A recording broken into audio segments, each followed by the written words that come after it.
Hi, you're listening to the Play It Again podcast, and usually I start with something, I start with a little zinger, a little joke, and James laughs and Ben laughs, and they give me a round of applause, and they say, Corey, you're the best, we love you, you're the heart of the podcast, you're always so consistently funny. But this week we're talking about a pretty serious film.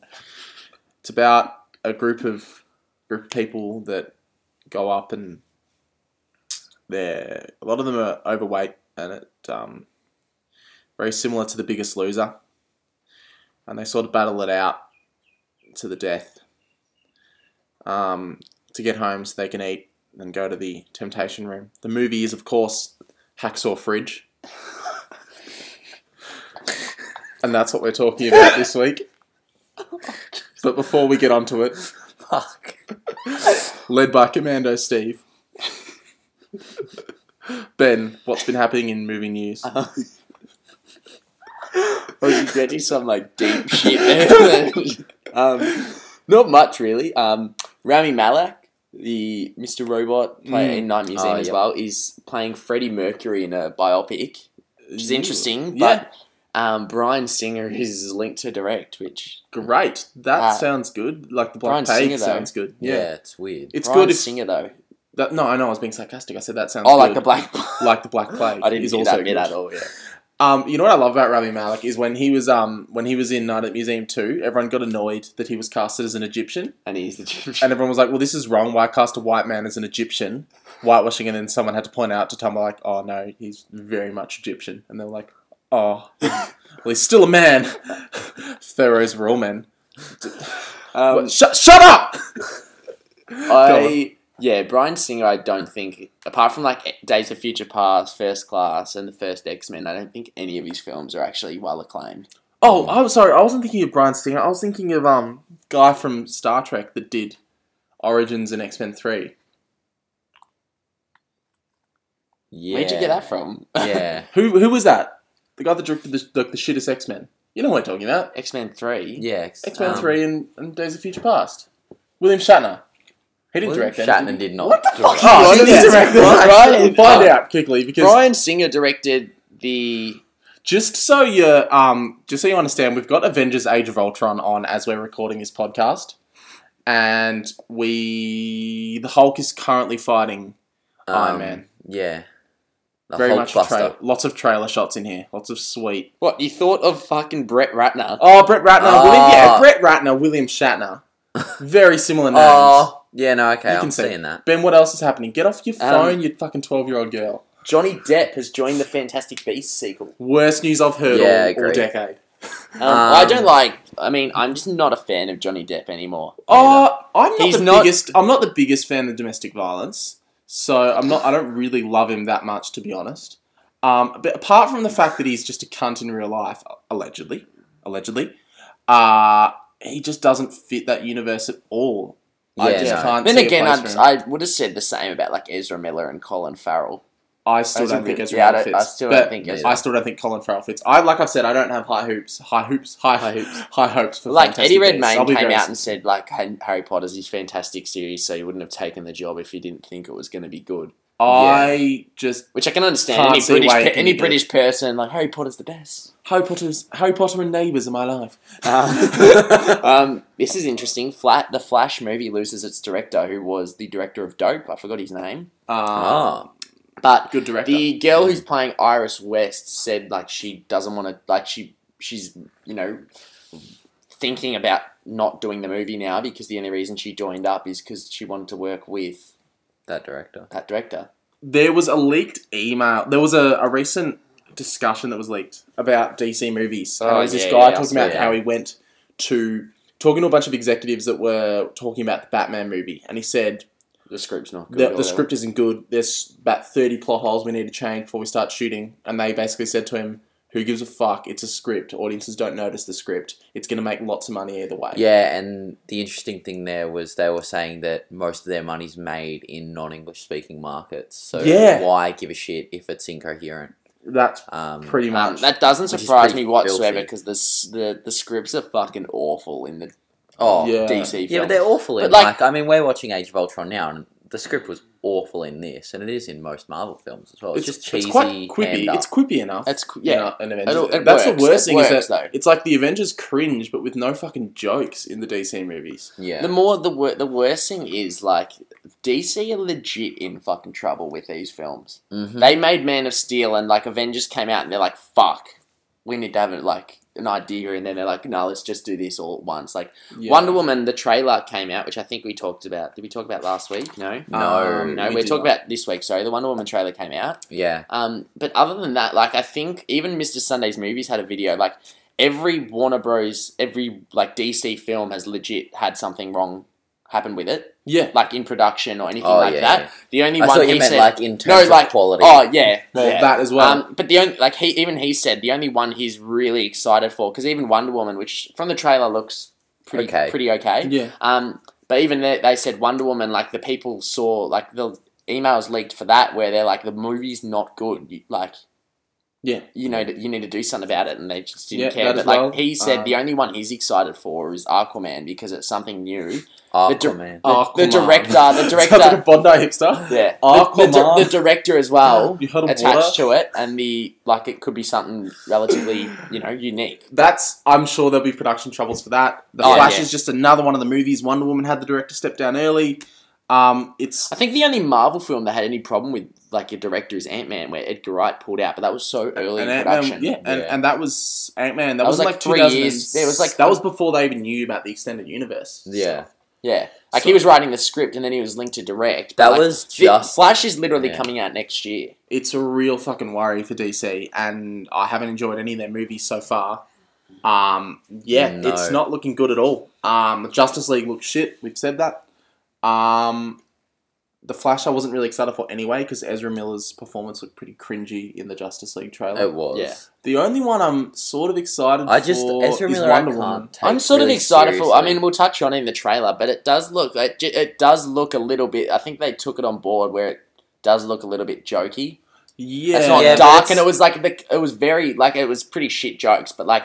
More the actual like tone of the film looks completely different to every other DC film, and like it's not just fucking a grim looking movie. Like it actually looks colourful. But see, like Ezra Miller, I just can't take seriously. Like you just said, he was very cringy in BVS. I just can't take him seriously since Trainwreck. I'm sorry. Yeah, like I just. Yeah, I've only seen Ezra Miller. Trainwreck, he was good. I thought he was really good. I hate it. I thought he was alright in Trainwreck. I saw, what has he been in? I saw Perks of Being a Wallflower. He was alright. He was good in that. The Stanford Prison Experiment or whatever, which he was good in. And Trainwreck. That's all I've seen him in, otherwise than that. But I thought he was good in all those films. I just can't see him as a superhero, you know what I mean? Sure, every 10 minutes we're having an Avengers update. But more the problem with Wonder Woman for me, I mean, the car, like Chris Pine...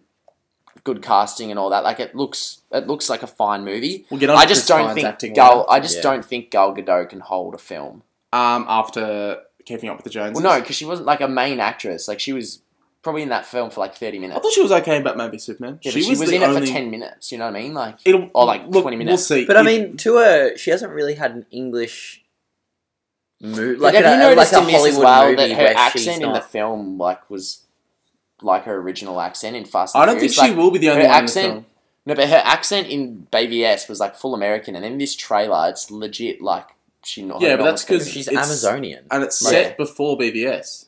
So often, Ben, when people go from one place to another, the accent may be different at the start, but it can actually adapt and change over time. Didn't know. I know you only live in this room, but.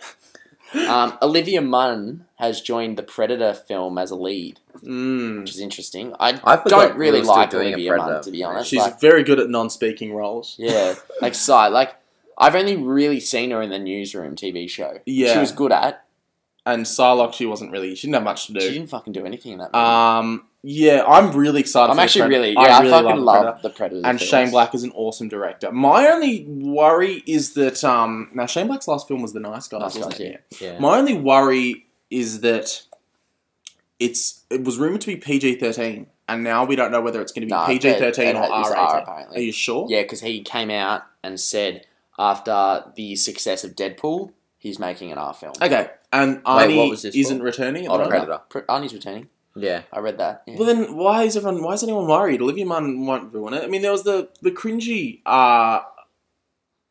Where's the? That was a disgusting That was crack. good. That was gross. No, that was you his wanna hear one? neck. Stop! This is getting fucked up. It's like one of those chiropractor porn videos. Where's the first Predator set?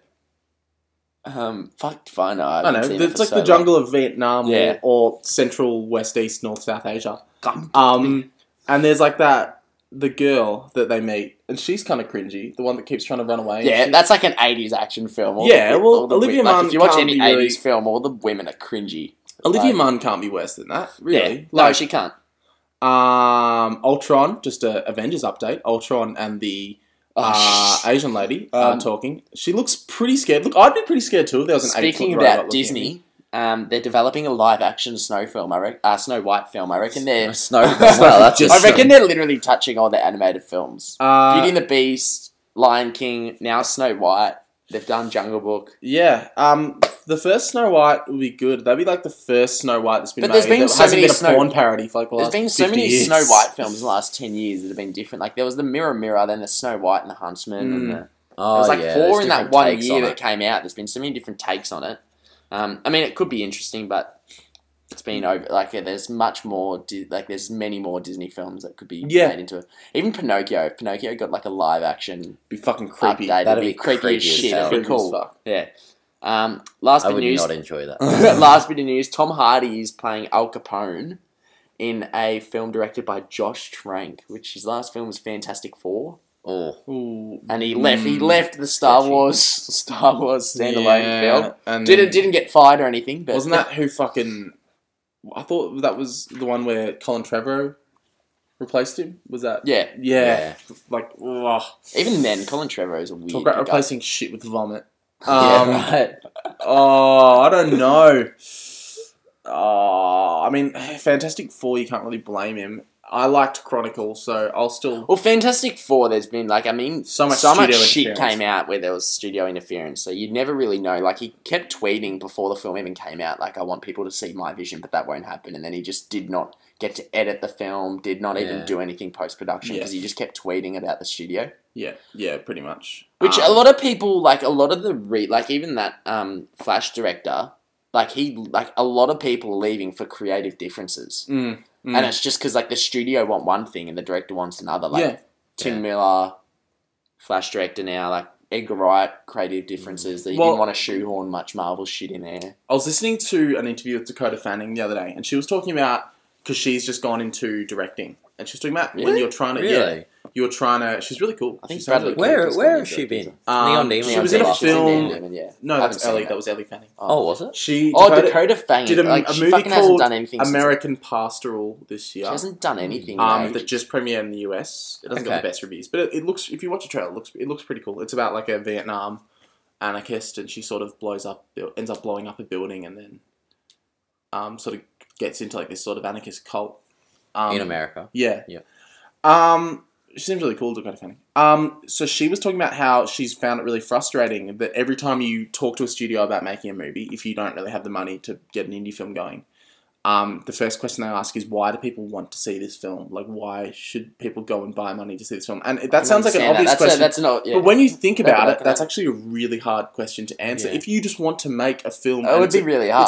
It's hard to explain a vision. Justify your vision. It's hard to be like, well... Because it's hard to That's go, the well, same, like, as in a characterization job is interview, though, like, sort of thing. Like, why do you... I think it's it's similar, easier- like, why do you want to work here? Or, like... Yeah. It's like, well, it's pretty fucking 'Cause, like, self-explanatory, like, because I want a job. But I think that But, almost like- explains the problem with me, is that, like, people are saying, well, I think it'd be really great for Deadpool's character if we ended up on this bridge, it'd be really great. And you're thinking it from a critical perspective, then the studio's going, but why would people want to see that? They'd want to see a big fucking building crashing down, wouldn't they? Yeah. So it's that sort of... It sort of explains a lot for me when she said that. It was like, it's almost a big divide between the creativity of directors and the profit desires of studios. Especially with that, Speaking of profit, the discussion Disney about have Batman. like made a record ridiculous amount of money this year. Really? And they've like still had like 3 failures. Like, Star- not failures, but flops. Were they Pete's Dragon, BFG? Pete's Dragon, BFG, and something else. But, like, other than that, they've already made, like, 3 billion or something like that. Jesus. And then Rogue One's still to come out. Rogue One hasn't even come out. Yeah. Yeah, fuck. Isn't Assassin's Creed with Disney? No, that's Sony? Fox, 20th Century Fox. Yeah, I yeah.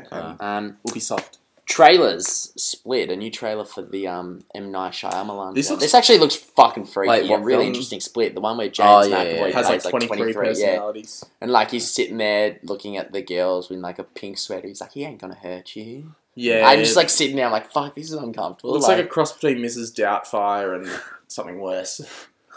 Yeah, it's. I'm also watching Ben's dogs. They're very cute. It's looks creepy. It just looks like it's going to be very uncomfortable. Oh, it It looks goes like, for more than 90 minutes. It's going to be very hard to watch. Yeah, but any film that goes over 90 minutes is hard to watch. It is very hard to watch. Another trailer, Live, came out. I don't know if you guys watched this. It's a space film with Jake Gyllenhaal and Ryan Reynolds. Oh yeah, yeah. Yeah. Looks interesting. It does. I I'm don't a bit all know about sci-fi'd it. out at the moment because we're going to have this, Arrival, and Passengers all coming out very. But Passengers looks like AIDS. Passengers looks like. I mean, Like, it looks bad. It looks awful. I'm really keen. I'm All the reviews, man. really keen for Arrival with all the Yeah, I'm fucking reviews keen for it. Arrival. And I've not had any problems with any of the films. he's Again, directed I before. still think, based on the trailer, like, I'm not excited to see that at all. got like Really? It's gotten like Awful, yeah. it's literally. I think it was 100% last If time. I checked Arrival is online. as good as I hope it would be, that would make probably Dennis Villeneuve. Yeah, Yeah. one of your favorite directors. One of my favourite Yeah, directors of all time. Sicario, Prisoners, Prisoners. Enemy. Yeah, Yeah. really. Can't Real do wrong. thought-provoking. Like fucking Prisoners great is director. such a sick film. I love Prisoners. I Can love we it, just but I'd talk never just watch on it the again. poster of that one? Enemy. Or Prisoners? Arrival. Oh, Not very good. No, it just looks like a giant butt plug with Amy Adams. Oh and, like, yeah, Jerry yeah. Renner's Because it's like that face. weird perception thing of the dome, and then it's like, ooh. Yeah. Forrest Whitaker's doing both of his. I was like, ugh. another trailer came What out. were you- Triple X, which had fucking like Here we 80 go, million- Oscar season, baby. 80 Here we go. 80 million views in 48 hours. Yeah, on Facebook. because it's Vin Diesel. Yeah. Xander Cage this- coming down the back line. His deltoids out. This film looks so fucking bad. Like, my god. It Oh. looks great. I'm gonna. It looks so God. bad. It's good. Like, It's gonna cost you $40 for a ticket as well, apparently. Yeah, $20 for an adult, and then $20 for the fucking 6-pack of VB as well. It's gonna be fucking great. I cannot wait. I am so keen. the bit where he rides a motorcycle on the water, I'm just like, what? No, the bit where he like rides the motorbike and flips the wheel up and like chest punches Yeah, someone with the motorbike. How good is... I was like... I fucking don't like Vin Diesel at all. He just looks so... He just never grabs a film for me. But Donnie Yen Man is just Apart- going fucking ham Yeah. in this entire fucking Oh, film. yeah. He's just doing... Like, his hands are moving way too fast. He looks like an old, like, 1930s video that's been, like, sped up to, like, 46 frames per second. He looks fucking awesome. And I'm hoping that he'll be awesome in Rogue One as well. I'm Yeah. hoping he'll get a lot to do. Hopefully there's a midnight of Triple X. Let's get around it. I think there will be. Especially in Doncaster. There'll be 5 midnights. Don't think I can make it. Last trailer, La La Land. Oh, no, sorry, second last. La La Land. Now, this trailer I don't think is I saw all this news over one. everywhere just about how good it looks. Oh, I have not watched It the second trailer, so looks- I don't really want to. Yeah. Every single frame looks like a painting. It looks like one of the most beautiful films. But I'm so keen for this. I'm actually seeing it. I think I got like Oh, you got a Chicks pre-screening. tickets. No, I got actually Wow, Flicks for the Chicks wow. tickets. Oh no, actually I 'Cause was I'm- thinking of that. I'm too. taking like it because me and my dad's favorite film was Whiplash, so he's really excited for this. So I think it's like the 7th So you're of taking December. your dad to Flicks with the Flicks with Chicks, the yeah, Chicks. which is really fucking Ironic, weird. But yeah. It's no, very it's sexist. It's a female Yeah. safe space, and you're invading that with your masculine energy. Um, You can't really approve of But that. I think it's 7th of December, so It it's is, actually yeah, it's quite quite a while. early, yeah. So instead Yeah. of 26, so we might have an early review on that. I don't know if you guys are going. It's like Yeah, do you want to go see Flicks? Yeah, we can go. $70 a ticket. Yeah, it's rough. It makes like, me there's no sick. staff tickets for that one. Like Yeah. you can't use comps. Isn't there a trad session? No, it's $70. No, it's not. Oh, no, there's not. there I might looked be. up. There's not. There's There's not at anything. Mm, No. Jesus There's like 3 gold Christ. class screenings at Doncaster, and then there's one at 7 p.m. everywhere else. Huh. So Christ. that's including like. There'll be one at another That's- cinema. that's- There'll be one at another Only reason I did that is because it's my dad's birthday. not I don't fucking- justify spending I'm $70 not on a movie. cinema. I'm But not paying $75. I'm not paying 70. I did not justify it because it's my dad's birthday. I'm like, yeah, maybe I will, but at the same time, I'm still thinking, fuck, I paid $140 for Yeah. 2 movie tickets. Like, last movie trailer, Wonder Woman, which we'll touch on quickly. Looks really. I mean, I don't like the Wonder Woman theme at all at the end of the trailer. It just took me out of the whole trailer at all. But I really liked the slow-mo scenes in the trailer. Look really cool. And I kind of like the color. The color, as I said, at the start, it's just completely 10-minute Avengers Age of Ultron update number 2. Ultron has just created Vision. Ultron thinks that Vision's going to be on his side, but he's in for a wacky surprise. Click here to find out why. Go on, Ben. Even the start where, she's looking over the cliff and it's just a bright blue ocean. You've not fucking seen anything that blue or bright in any DC film to now. No, it looks really cool. I really like the chemistry between her and Chris Pine. I'm still excited, even though there's rumours that it was just in. And it's from the trailer, the choreography looks quite good. Choreography looks good. Yeah. Yeah. I think it's March here. Probably. Yeah. I think the whip is very Doctor Strange. Yeah. I mean, the whip is pretty essential to her. The whip is, essential. They've just made it shine fucking as gold as Doctor Strange's lasso whip thing as well. Alright, well, we'll jump on to movies now. Well, we've got Hacksaw Ridge and The Accountant. What we'll do is I'll let Corey... Oh, because Hello High Water was we'll let Corey... I saw Hello High Water for the second time and Corey decided to pop along. But we'll let Corey touch on that. If it was, stalks or something, I wouldn't. I like when I organise tickets. So I took Ben's recommendation and ended up finding time to see it. And I really liked it. I thought it was going to be quite a sort of generic action movie, so I wasn't that excited. What I was impressed by is just the intimacy. Definitely really loved Ben Foster's chemistry with Chris Pine. I thought that was really cool. Ben Foster impressed me. I thought he was really good in Lone Survivor and really good in this. Obviously, he wasn't the best in Inferno and a few other things, but he really impressed me in this. I found a bit of a struggle with the way he was sort of laughable at the start. I don't know if he transitioned into sort of a crazy asshole that convincingly. I didn't really know how he wanted... Well, he was always sort of a I didn't understand how the director wanted me to feel, because he had me laughing at the stuff he did at the start, and then he sort of just very contrastingly made him into a dick. It wasn't that's not a massive problem, but I found it a little bit jarring.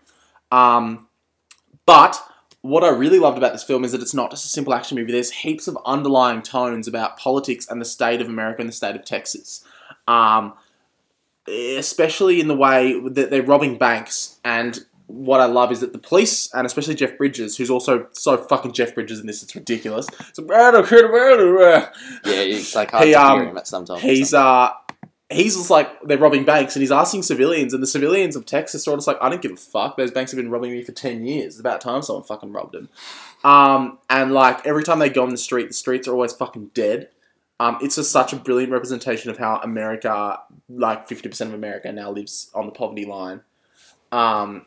It's really, really well done. It's very similar to No Country for Old Men, which is sort of an action sort of thriller on the outside, but when you look deeply into it, it's very much a commentary on the ethics of modern crime and how, traditional law and lawmaking, policing isn't really relevant to a modern day world. This was very much the same, which was very much about capitalist society and the poverty and sort of right-wing idealism in modern day America. So definitely worth checking it out. I'd give it an 8 out of 10. I really liked it. Oh. And it was really short, which was fucking great. It paced really well. An hour and 40. I went slowed down a little bit for me halfway through, but it picked up pretty quickly, and the ending sort of sequence is really, really thrilling. What I love is he holds his shots, so it gets very intense. Even though it's sort of funny in parts, there's a lot of moments, especially with the final sort of climax. It's funny but uncomfortable. With Jeff Bridges, I really quite liked it. My only other comment would be I found a lot of the character arcs didn't go anywhere. Jeff Bridges, the relationship between him and his assistant, I didn't really get where that was going. They sort of hinted that his partner was going to flip out, but he didn't really. So I didn't really understand why that was, what the point of that was. But it was definitely really enjoyable to watch the sort of dichotomy between them. So the partner's really great. I don't know the actor's name, unfortunately, but he's really fantastic. Jeff Bridges is awesome. So the performance is really good. It's really funny as well, which I didn't expect. I was sort of the only one laughing in the cinema. I think maybe I'm an arsehole because everyone else was like really serious. As I was like, a lot of people laugh and it's just you're loud. It's just like really fucking loud. Yeah, but I'd give it like an 8 out of 10. Definitely worth checking out. I'll probably get it on Blu-ray. I really enjoyed myself. Not sure whether it'll be in my top 10, but we'll see. Okay, interesting. Yeah. Well, Hacksaw Ridge is probably the bigger one. I'll quickly touch on you. We'll quickly touch on the accountant. A lot of people I've spoken to have really fucking loved this film, and I just went and saw it with like, medium sort of expectations. Did not give a shit about this film really. Like, it was okay. Performances were fine. I thought Ben Affleck was actually really good, but they didn't having J.K. Was it J.K.? Yeah, J.K. Simmons was in the film. Yeah. They didn't utilise him whatsoever. He was in the film for 10 minutes. John Lithgow, whatever how you say it, wasn't in it long at all. Anna Kendrick. Yeah, standard. Just the generic. But what's his name? Guy who plays Punisher and in The Walking Dead. John Bernthal. John Bernthal. Yeah, he was really good in it. And yeah, Ben Affleck was as well. But the one thing, it was a really, really slow film. It didn't I was expecting. It was quite long. Like, it's only about 10 minutes less than Hacksaw. Yeah, it's 2010, but it felt really long. Like, there was no. I thought it was going to be due to the posters. I thought it was going to be a straight up action flick. Yeah, it's not at all. Like, he's just half the film's literally just him looking into bank records. The trailers. What I found interesting is that the trailers, I haven't seen it, but the trailers make it out to be very much a drama, in my opinion. Oh, okay, yeah. Because you see them, it's like your son, it's all about Ben Affleck's character. Yeah. But the posters make it out to be a fucking action movie. Yeah. So I found it very confusing. The action in it was actually shot really, really well. It was similar to, as I said to you, it was similar to John Wick, where it was just still action shots, fairly, one hit, like, done, Yeah. pretty much. But it was really enjoyable. The last 30 minutes I enjoyed, because it was your action, your good action sort of thrilling bit. There's sort of a twist, and I sort of saw it coming about halfway into the film. But I thought it was okay. I mean, it was serviceable. Yeah. I wouldn't probably see it again, just because it is such a slow burn at the start. It takes an hour and a half really to get into it. Does it pay off that sort of slow? No. Okay. No, not really. I've just found it very cheesy, like, and quite cringeworthy. Like, there's a bit at the start where,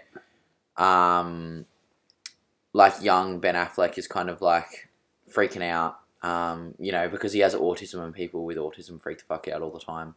And the father goes to the doctor, like, will my son ever be normal? And the doctor's like, define normal. And you're just like, some of the lines were pretty bad. That's not like, what a doctor would say.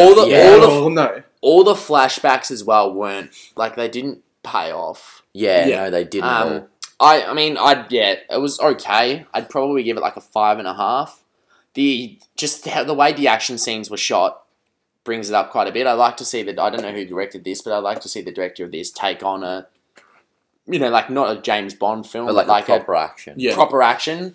Because I feel like it'd be quite good. But yeah, I'd probably never watch it again. But so it was serviceable. I just said 5.5. Oh, sorry, I was watching. There was some enjoyable. I mean, at the time, this film, it was a good film to go see because there's, not much been out over the last. There's been small films here and there, but other than that, fucking save your money, go see Hacksaw Ridge for sure. See it 3 times, see it 4 times. Hacksaw Ridge.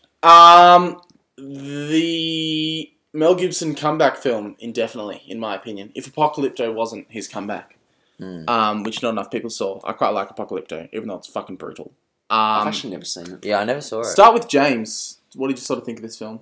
Oh, I really enjoyed this film. Like, a lot. There was just so much right with it. I think it was kind of grating at the start where Andrew Garfield is kind of introduced in his character. And I can't remember what state they live in, but it's a Southern American state, so their accents are very pronounced. And it was kind of off-putting, but you get used to it. And he does it well. It never seems too cheesy. Like, it doesn't seem too fake and put on. I think it was kind of like a slow burn because I remember reading something about it that the battle scenes were incredible, and it takes a while to build up to that, but it's all very relevant, and like the training scenes and like when he's at boot camp or whatever, it all is there for a reason. None of it feels unnecessary, even though it is quite long. And then you finally get to where they're at the war, and it's just bang. That's the best bit. That is the best bit about so that movie, incredible. that And scene. once it starts, it does not stop. Oh, it's one of the most like it would probably be one of the most goriest films I've seen Oh, in so long. 100%. Like war film. I mean, It's- if you take Saw out of it, I guess, but war film wise, it is one of the most goriest films, and it doesn't It's really just take gory, you, not goriest. Okay, bro. Yep. But that's what I loved. If you let me interrupt you for a second, or 5. That's what. Sorry, Avengers update. They're fighting on the train. That's what I loved so much about it, is that it starts off, and the first hour is like this really classic 1960s. I've heard a lot that it plays like a film from the 60s, and I think that's really true. First half is just this really not cringy, but romantic, sweet, warm love story between Teresa Palmer and Andrew Garfield. Yeah. Both who are also in the film and have really good chemistry. I bought them so much, and I really wanted them to I stay did as well, together. yeah. Andrew Garfield has real good chemistry. he's like, great. Everyone he's Yeah. Teresa Palmer is fucking charming in this movie as well. And I was in can love. we I fell in just- love with everything. Yeah. For a second. Can we just say impeccable Australian cast as well? Yeah. Amazing amazing. Australian It's got the cast. It's little guy also from about- House Husbands. You also Yeah. get a build up. You sort of get hinted at how bad war is, but even in the opening scene, it's during the war, but it's all sort of like so much smoke and fire It's that at you the can't close really of see. war, so it's 1945, I Yeah. think it is. Very, very right near the end. And Andrew Garfield's father was a World War One veteran, Yeah. and that's a very strong theme throughout this. And so that hints at what's going to happen, because he's saying war. He tells a story about it. There's this amazing scene where they're at dinner, and it's sort of like And lovey-dovey. And he says he's joining his brother, yeah, the older and then brother. he tells a story about his friend that dies, breaks down in tears, and then just goes to the son that's just signed up. Get out of my sight. Yeah. And it's such an awesome, brutal, uncomfortable scene. Hugo Weaving is brilliant in everything he's in, but he's amazing. The whole cast was fantastic. Like Vince Vaughn, I thought he was just going to be put in there. Yeah, No, he was fucking fucking fantastic. chilling scenery left, right, and centre. Yeah. Sam Worthington as well was actually really good, and He's- surprisingly, Luke Bracey, who was in fucking Yeah. Point Break, Point who Break. plays Smitty. Yeah. He was actually really, really good in this film. You Where really Point bought Break, him I as wanted just a to fucking tough decapitate motherfucker. him. Yeah. Yeah. What I loved is that, because I was saying before, it starts off really cringy, and you could probably be thinking, Yeah, I sort of thought that as well, but Like, like, then it when it's juxtaposed with, as soon as they get over the ridge and there's a really good jump scare that like signals that it's about that shit goes down. It's this From that amazing point juxtaposition, and it well, works that's what I so thought. well. Like, It's genius.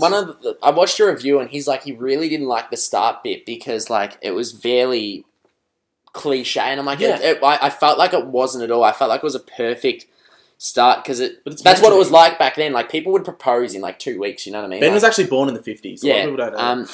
yeah, that's correct. But it was it was It's not Ben fantastic Tibbett, because Ben Button. in a juxtaposition with the actual war scenes, it's just like it shows how fucking like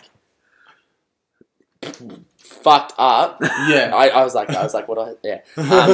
But like It's with a very juxtaposition with the start and the war sequences, like it just shows you how fucking brutal war was, and like Mel Gibson has even come out and said like it's not nearly as bad as it was. Yeah, yeah. And like that's what's fucking horrifying about it. But And it's just... the service as well, like that he didn't make the Japs seem like enemies as well. Like I felt. I thought he did. I thought he... There's a lot of scenes where there's like a lot of intimate there's scenes with them, but there's a quotes. lot of them just being fucking insane. Which apparently they were, so you can't really fault him for that. Yeah, but like at the same time, the American, he's fucking flame throwing like fire. Yeah, yeah, they're all yeah, crazy. of But Yeah. I could not find a fault in this film. Really, I thought I was so intrigued the whole time. I knew loosely on the true story, but it's like what's incredible to me is how you can make a war film, but make it like how Mel Gibson has made it, that it doesn't glorify violence. It's more glorifying like No, it's being not a exploitation pacifist sort of at thing. all. It's Yeah. not like And especially because it is such an incredible story. gory film, and Yeah. it doesn't it doesn't spin that take in a away from positive the light. incredible story. Like either, you just said, how you got films like Pearl Harbor that'll really show the brutality of like the Japanese war tactics, but then be like, oh no, Americans like full of heroism. And, they're just, you know, like going about their job, like protecting our nation. In this, it is fucked. And it's just like both sides are just so brutal and so, they just do not care about the lives of the other side at all. And then you've got Andrew Garfield's character, who is amazing. Literally helped, like, you know, brought down, I think it was like 74 people overnight on this ridge. And reading the true story, they touched on it in the film, but they didn't really go into it. But he actually brought down Japs as well. Japanese soldiers. And there's a bit in the film where he, like, actually helps a wounded Jap, which, like, felt like, that was just, like, fucking, like, not heart-wrenching, but it was just so, like, touching. Yeah. I was like, you know, like, this guy looked like he was fucking horrified. He looked like the Jap looked like he was going to be like, fucking killed. And then he looked at it and he's like, holy shit, like, you know, they're not animals, you know what I mean? No. No. What did you think of the scene where where the war breaks out and Smitty grabs a dead carcass of a fellow soldier and runs using it as a shield and mows down fuckloads of people with his bar? I thought that took me out of the film a bit. I thought that was a bit exploitational for me, considering it's meant to be a serious war film. Part of me was like, that's fucking awesome. It didn't really take but it. Part of me was like, part of me was like, I shouldn't be watching this and cheering when people die. I should be horrified no matter what. And I found that was a bit unreal. I don't think anyone can do that as well. Also, bullets go through fucking ballistic, like a meter of ballistics gel. I'm pretty sure heavy rifle bullets, especially from like the Japanese Browning, like if they're 45 cals, I'm pretty sure they would go through another person's dead body and hit Luke Bracey. So I found that really unrealistic. And I read online that one of the guys who got his like legs amputated as well was an actual like Afghan veteran who had his like legs blown off. And Really? They made him prosthetics, and he, that's like brilliant. Mel Gibson asked if he could do it. He's like, I don't think I can. Like, he ended up doing it. The guy, like, you know that you'd know in the film, like, I'm pretty sure it's the grenade goes off and he's just fucking screaming. There's and his so many legs arms and legs blown. He's actual like being it's an actual war veteran from Afghan, I think, who had his legs amputated. And I thought, I mean, reading that, like, even looking at the behind the scenes, like most of this film was just special effects, not visual effects, like actually actual explosions and stuff like that, and it looked real. Like, it didn't look like there was any special like visual effects in the film whatsoever. To me, which made it feel so much more real in, like, you know, today's sort of film society. If you make a war film, it can be fairly much just completely computer generated. And you know what we haven't even touched on is the direction and the cinematography. The direction, there was not a fault in the direction, I feel. The cinematography as well was fantastic. Some of the shots. Oh god, the one where he's on top, the one at the start where he's on top of the ridge, and it's like perfectly. He's in the center of the screen. Yeah, it's like that level shot of the ridge with all the explosions going. One of the ones I loved is at the end when like the guys like when Desmond like prays or whatever, but then the guy's like just shooting the like I think it's like an MP4 or whatever, and it's just like from above, and it's just like. You see the bullets falling out, and you just see him walking over all these corpses, and it's just so fucked up, but it's such a beautiful shot. Also, the scene as just when they're over the ridge, but just before the gunfire breaks out, is fucking harrowing. As they're looking over all the dead bodies. Oh yeah, and like all the like, rats and shit like that. This whole film made me feel uncomfortable, but it was so heartwarming as well, just because of how like beautiful the story is. And I honestly felt as though that on the break, like when the war broke out, the volume was kicked up like a little bit. Like, shit, yeah, it was fucking loud in my it was incredible. And the sound design of the mortars was just brilliant. Everything was sound design is good when you notice it. And there's a bit about halfway through the film where the Japanese like counterattack. Yeah. In the second day.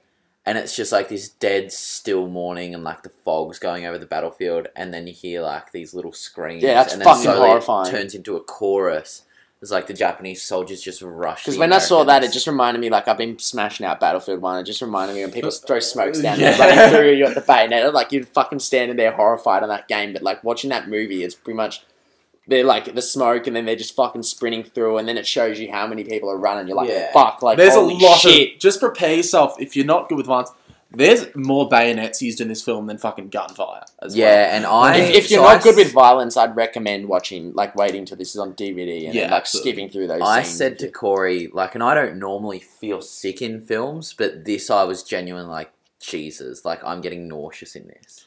Yeah, it's bloody. It's very intense. confronting. Yeah. Like, Also paced brilliantly. It was 2.5 hours. It felt like an hour. It was brilliant. Yeah, I feel like I'm ready for this that's to end. I wasn't at all. a praise to like the juxtaposition as well, because like the war sequence feels like it's 30 minutes, but it's I think long. It's about an hour. An hour at least, because there's about 30 minutes at the start where they're in America, and I felt that was like a perfect amount of time. Yeah. And I read online, like that they felt like some characters could have been hashed out more, but I just completely disagree, because then the film would have had to added length, and it was like paced. Even I felt like the boot camp sequence as well was fucking like awesome, because it just showed how much of like an actual incredible person. Very entertaining like, as well. Like, a little Full Metal Jacket ripoff, but I don't care. It was fantastic. Yeah. My other fault, I want to see, because Ben thinks it was fine. What do you think of the line where there's one guy in there and he almost speaks in fucking prophecy? He's like that sort of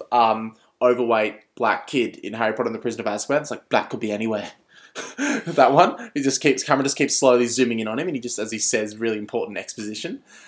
There's a guy who's like really crazy, and he's sort of shaking, and someone puts a cigarette in his mouth at the start. But Luke Bracey does. But then the medic. When not the medic, but when they're fucking the Navy's, like, he's like, the Navy's gonna soften them up for us, and the Navy hits the top of the ridge to like sort of push the Japanese back so that the Americans can get up there. And someone goes, like, no one could survive that. And that one creepy guy's like, oh, but they can. Yeah. Well, I found that line so fucking I didn't cringe. find it real cringy. Because in any hard. war film, they say shit like that, though. Yeah. But I just thought the film that was trying to be realistic. Most like... it was a bit Hollywood for me. It was similar to him picking up the dead carcass and like running through and mowing people down. It was just a bit Hollywood. Yeah. But apart from that, I can't really fault this film. I'm going to give it a 9.5 out of 10, minus 0.5 because of the things I mentioned. But yeah. Because of a line? Because of Two the lines. line. And the unrealistic sort of embellishments that I don't think really needed to be in there. Yeah. I'm looking at Ben's fucking Labrador's asshole right now. It's quite distracting. Avengers update. They've created Vision. Now they're on the Quinjet. Just about to give that to you, Thief. I'm going to give it a 10. I think this is the second film this year I've given a 10, along with Captain Fantastic. Yep. Similar to Captain Fantastic, I felt there was no faults in this film. Like, I was captivated the whole time through. Would watch the shit out of this again. Would buy it on Blu-ray. Yeah. Yeah. Would pump up the sound bar. Watch it, once a year. Yeah, absolutely. It's the new Saving Private Ryan, I think. I said to a mate, it's probably my favourite war film since Saving Private Ryan, Yep. and it'll definitely be in my top 3 war films for sure. Yep. But yeah, I'd just give it a 10. I found no faults. What would you give it? 10. James? Yeah, 10. 100%. Oh, there you go. So it just came out last Thursday. Just give it an extra 5. So we No, give it a 10, it's and we can create some graphics. Touchdown! It's just come out last week. It's not making as much money as I'd hoped. Please get out. It's made definitely. a shitload of money. Not a shitload, but it's doing Not in fairly well in Australia. America. Get out and support this film. We need more sort of original movies like this. Definitely get out and support it. And vote my with your favourite money. bit, it had my favourite bit that's in any film, the like, where are they now? Like bit at the end. Oh yeah. Oh, You and do I love felt like don't that. you? I felt like that Love that it. was one of the best I've seen in a while as well. Because Yeah, it was same. actually like full videos and like Interviews. even the bit where he's like, episodes. even the bit where he's like, please God help me save Yeah, one see, more. I thought that in was. the I film, thought. I thought that was. I a bit thought. Yeah, hand that up. similar thing. I thought that was like to sort of We get one more. praise the raise the faith sort of thing, but. When he said that, I'm like, Raise fuck. the faith. No, yeah. Sounds like sounds like a Christian DJ. Get ready to raise the faith. Wham, wham, Like, and when he wham. said that, like even the bit where he's just got blood over his face and he like puts some water and he's like, you can Yeah. see, he's like, fuck, I thought I was blind. Yeah. Like shit, like And that was watching true. it, but I felt like it was one of the better ones because it just pretty much proved that like half of the shit you saw in the film was like, just Did you not think of the shot where he is like, budget 40 million. It's only made 14.8. it's only been out like a few week, days. a few days. did you not here. think the scene... America, it's been a 2 week. weeks? Yeah. No, it's been a week. Oh, okay. Did you not think the scene where he gets back from the ridge and then like has like the bucket of water poured over his face was a bit too much like, Oh, okay, yeah. we get it. baptisms are a thing. Oh, I thought it was just like, wow, he is covered in a lot of blood. Mine was like, I felt like Mel was like, I'm going to make this look like a baptism. Yeah, no, okay, that makes a lot more sense. Which I kind of found shitty. Cringe. Yeah. What's out next week? We've got Nocturnal Animals, which I'm actually really keen for. Yeah, I only saw the trailer for that Can you tell me the last plot? night. I still don't understand it. Nocturnal. I'll get it up because it looks like it's like not a western. Yeah, it's not a western. It looks like sort of a Hell or High Water type film, like a real independent in like a shitty American town. Oh, why do I look like Hell or High Water? Do you know what your keypad does? Yeah, the reviews for this film are great. It's an art gallery owner is haunted by her ex-husband's novel, a violent thriller she interprets as a veiled threat and a symbolic revenge tale. That sounds fucking cool. Yeah, so basically writes a novel and she reads it as a fucking threat. Other than that, we've got a rival. So Amy Adams, is it Amy Adams? Amy Adams. She's in both of them. So Amy Adams, Forrest Whitaker, and Jeremy Renner. Yeah, all in this one. I'm really excited for both of these films this week. I'll probably have a review. We'll probably all see it early, so I'll probably have one this time next week, maybe. Yep, hopefully. James is in Queensland. In before James. Do one without him. Do one without me, boys. And not much has been on Blu-ray or anything like that. No, not much has. Nothing at all. Nothing at all. I don't think. I think Star Trek Beyond came out. Okay. Which I mean, was okay. I bought that. I fucking enjoyed that. I didn't like it that much. I thought it was fun. I actually gave it a 7.5. I said it was so fine. That's actually the more I think about it, the more I'm like, I don't want to see it again. I read up online. The only film Roger Ebert has changed the rating for is Groundhog Day. I gave it a 3.5, and then he gave it a 4 a year later when he watched it. Yeah, I thought he's done it a few times. I thought he does it a lot. Really? Yeah, it's his thing. Is that he changes his mind, which I think is fair enough. Yeah. I think it's fair enough. I'd probably change your rating. Every time I watch Force Awakens, I liked it a bit more. And every time I watch The Dark Knight Rises, I liked it more as well. Every time I watch The Hobbit there and back again, I usually like it less. Enjoy it a lot more. No, okay. Fuck off, man. It's probably the only film I've enjoyed more. I think the second viewing a lot is Kubo and the Two Strings, because I was like, I really enjoyed that. And then I watched it on my laptop the other day. I'm like, fuck, this is actually so good. Well, you know how I watch the Pan trilogy every month? I find that it gets a lot better. Okay, we'll see you next week. We're going to try and make an intro in the interim. Hopefully we'll come back at some point, maybe in the next year, and be like the new and improved Play It Again podcast. Yeah, one that actually doesn't sound like Ebola, so that'll be good. We'll see you guys next week. Diseases aren't funny. Don't laugh. Seriously. See you next year for Biggest Loser Hacksaw Ridge.